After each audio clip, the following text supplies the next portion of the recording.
Masih di cerita 2020, Mama WhatsApp aku ngeluhkan kondisi Opa, pelayanan suster, bahkan bisa-bisanya ribut sama suster perkara tempat tidur. Gimana suster nggak negur kalau penjaga malah ikutan tidur di tempat pasien? Aku udah ngalamin sendiri waktu aku masuk rumah sakit, Mama ikutan tidur di tempat tidurku. Masih aja diulangin pas jaga Opa. Di sini aku sempetin juga nanya Mama, nyesel apa nggak bikin rumah kotor sampai Opa harus sakit. Dan dia nggak dijawab. Lanjut ngeluh masalah dokter, sama dirinya sendiri yang gak berduit, jadi gak bisa ngobatin Opa. Jangan kaget sama chatnya mamaku, emang ya seperti itu gaya chatnya. Terus aku tanya, mau mama apa? Mama bilang mau bawa pulang Opa biar bisa duduk di kursi terakhir kali, karena itu keinginan Opa. Emosi lah aku.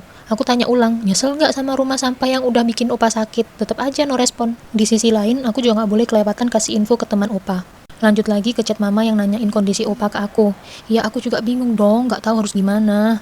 Terus mama bilang ada bau-bauan juga lah, ini dan itulah. Bisa dibaca sendiri ya. Aku juga nyampaikan ke mama kalau aku gak bisa kesana karena sakit. Tengah malam mama masih sempat komplain aku loh. Dan akhirnya hari buruk itu pun datang.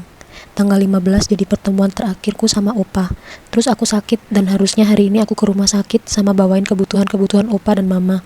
Ternyata malah jadinya Opa pergi ninggalin aku. Mama juga gak tahu kapan jam pasti Opa pergi, karena mama ketiduran. Waktu mama kebangun, Opa udah gak ada. Ya mungkin Opa udah gak mau ditahan-tahan lagi ya. Jadi diam-diam gitu perginya. Dunia dan pilar kekuatanku runtuh, hancur. Aku bukan seorang cucu yang kehilangan kakeknya, tapi aku seperti seorang anak yang kehilangan ayahnya. Gak bisa lagi aku jelaskan betapa hancurnya aku saat itu. Yang bisa aku syukuri ada Denny yang berada di sisiku. Bisa nyetir motor dengan cepat dan selamat sampai di rumah sakit. Aku jalan udah seperti orang kehilangan nyawa. Aku memang gak histeris, tapi untuk kesekian kalinya, kali ini benar-benar aku ngerasa badan doang yang hidup, jiwaku udah gak ada. Tapi aku harus tetap kuat. Setelah barengan suster dan mama keluarkan Opa dari kamar menuju ruang jenazah, mama masih histeris seperti biasanya. Kalau aku masih harus pulang ke rumah yang penuh sampah itu buat cari pakaian terakhir yang akan dipakai sama Opa. Sampai di rumah, aku langsung masuk ke kamar. Dan ya, omaku dengan penglihatannya yang minim buru-buru nyusulin aku ke kamar. Omaku nanyain kondisi Opa. Di situ aku kesulitan jawab. Tersayat hatiku. Gak mampu rasanya menyampaikan ini ke Oma.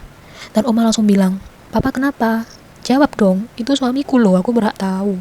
Akhirnya aku jawab, kalau Opa udah gak ada. Oma langsung nangis sejadi-jadinya. Langsung minta dibawa ke rumah sakit buat ketemu Opa terakhir kalinya.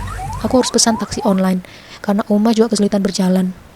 Beneran, aku dikejar waktu, ditelepon sana sini, di chat. Bahkan pas aku nyampe ruang jenazah, aku hampir gak punya waktu buat ngeliat.